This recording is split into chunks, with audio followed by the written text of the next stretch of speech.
বাঙালি প্রবেশের আজকের ব্লগে আপনাদের সবাইকে স্বাগত। আমরা গিয়েছিলাম ফ্লোরিডাতে ঘুরতে, আর তার দ্বিতীয় দিনে গিয়েছিলাম সি ওয়ার্ল্ডে। এখানে প্রায় সব পার্কে ঢোকার সময়ই একই রকম নিয়ম, গাড়ি পার্ক করে তারপর সেই পার্কিং থেকে যেখানে মেন গেট সেখানে যাওয়া আর সেখানে টিকিট কেটে তারপরে মেন যে পার্ক রয়েছে সেখানে ঢোকা। তাই যথারীতি আমরাও এখানে পৌঁছে গিয়ে টিকিট কেটে তারপর পার্কের ভেতর ঢুকে পড়েছি। আর পার্কে ঢুকে প্রথমেই যেগুলো চোখে পড়লো সেগুলো হলো এরকম বড় বড় রোলার কোস্টার, যেটা সব পার্কে এখানে একটা আকর্ষণীয় বিষয়, সেটা হলো রাইড।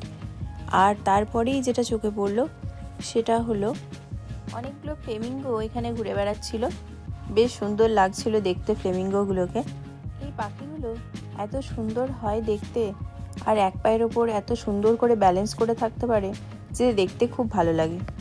এখানে একটা অ্যাকোয়ারিয়াম ছিল, এই অ্যাকোয়ারিয়ামটার ভেতরে যথারীতি সামুদ্রিক প্রাণী যা যা থাকে সেগুলো সবই ছিল।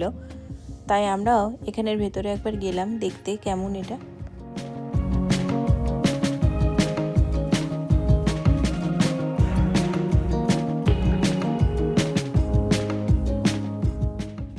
এখানে অ্যাকোয়ারিয়ামে প্রথমে ঢুকে যেটা দেখলাম যে আর 5টা অ্যাকোয়ারিয়ামের মতোই যেরকম কালারফুল সব মাছ থাকে, সেই সব মাছ সুন্দর সুন্দর দেখতে সব কিছুই ছিল, সব কিছু ঠিকঠাক। কিন্তু এখানে যেটা প্রধান আকর্ষণীয় বিষয় সেটা ছিল এরকম ওপরে, মানে আমরা নিচে দিয়ে হাঁটছি, আমাদের মাথার ওপর দিয়ে এরকম স্টিংরে আরও যে সমস্ত মাছ সেগুলো সব আমাদের উপর দিয়ে, মানে আমাদের মাথার ওপর জলের মধ্যে সব ঘুরে বেড়াচ্ছে।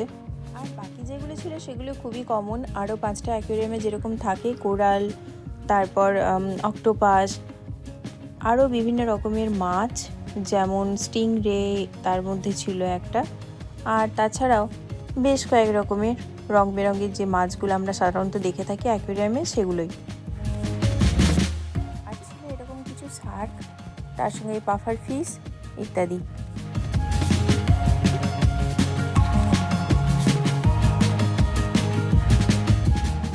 অনেক কিছু দেখার আছে, তাই অ্যাকোয়ারিয়ামে আর বেশি সময় নষ্ট না করে আমরা বাইরে বেরিয়ে এলাম।